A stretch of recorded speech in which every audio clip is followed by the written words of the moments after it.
that area of the East Coast, all the places where you can stick an aircraft for the night. Someone was theorizing this morning that perhaps these four people got motel rooms and figured, let's stay in for the night and we'll get a fresh start, sleep late, and go on to the wedding at 6 p.m. the next day. That falls in the hope category, however. Yes, someone of that stature. But another scenario, I mean, a plane of that size, you can bring it down on a dirt road or even a farm field if you have to. So that would be another slight hope, is that they made land. It would be good practice flying, and especially without the flight plan and flying over water, to be flying high enough that you could reach land, that you maybe even could glide down to land if you lost your single engine. It's a single engine plane, and attempt to find some place to land, such as a farm field. Of course, you're at nighttime, so that again works against all that. But you could hope that somewhere in a farm field out there in the vegetable farming area of eastern Long Island, that plane is sitting and that people survived the impact. Bob, I know you'll stay on post and you'll be with us as the hours go by here throughout the day. I want to just bring in another guest who has been kind enough to join us. Lawrence Leamer has written extensively about the Kennedy family, and the name on the spine of his most prominent book may be familiar to American readers. And if we can begin with a point we just touched on, a tragic family, a famous family, the Kennedys in America, but also not content to lead pedestrian lives. Mr. Leamer. Hello. Did you hear any of that prior? Yeah, I just heard the whole thing. Okay.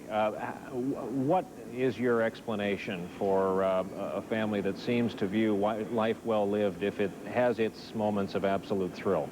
Well, I think that's the point, is that he was not going to live his life as this rich boy, you know, just carried around in limousines.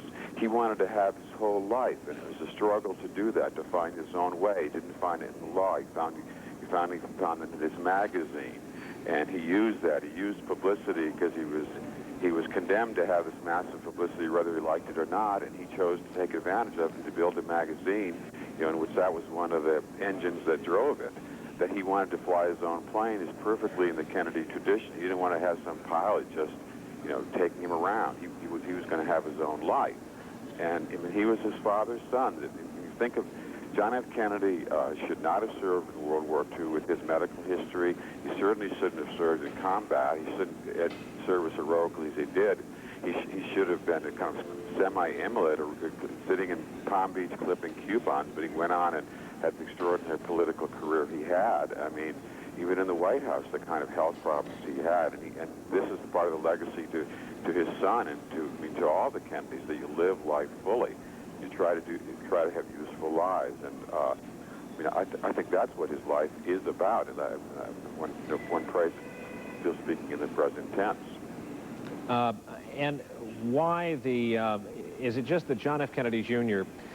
has picked up the interest of another generation, a generation a little bit too young to remember him saluting his father's casket, but not at all too young to have seen this man's picture on the cover of People magazine, perhaps?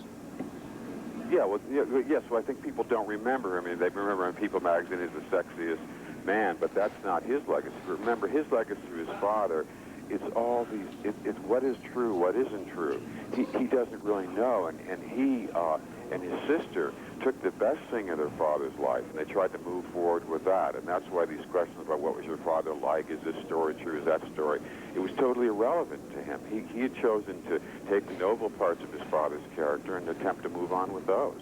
As you look at this man's character, he had become a magazine publisher. He had his very public history, John F. Kennedy Jr. did, being a kind of bar exam challenge, trying again and again and again to pass the New York bar exam.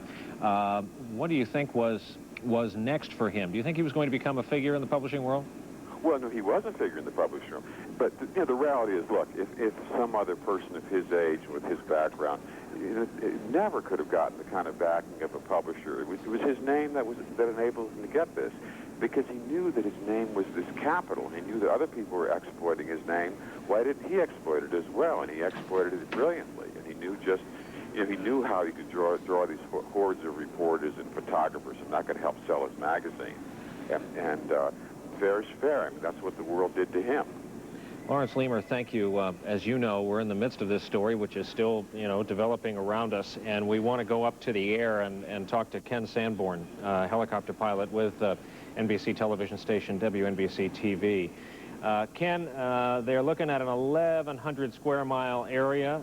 You're limited to whatever you can see out the cockpit of that. I know they picked up wood and debris, but nothing from an aircraft so far. What can you see up there? Well, right now what you're looking at, Brian, is one of the boats that's out in the water. It seems to be a lot of onlookers out here, a lot of people possibly helping out. This is just a boat that is in the water right now. I'm rolling some tape right now, and I'm going to switch to it. This is a boat, a Coast Guard boat that was out there a few minutes ago.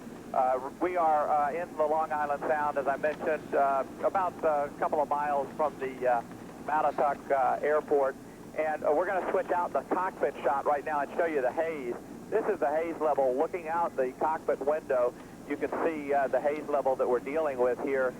You can only see about 4 miles, and then you just you get about a complete whiteout. I'm also curious as to the amount of other fixed-wing and rotor aircraft out there with you. How crowded are the skies? Oh, right now, Brian, the skies are not very crowded at all. There's one other helicopter out here.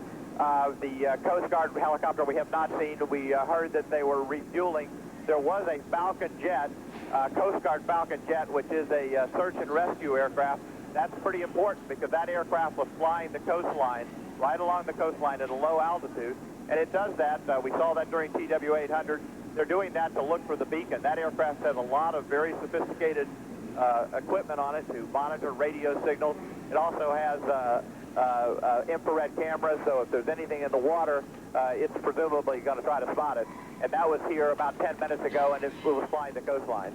I'm also curious, what is your plan as far as how much water surface area you're going to cover today?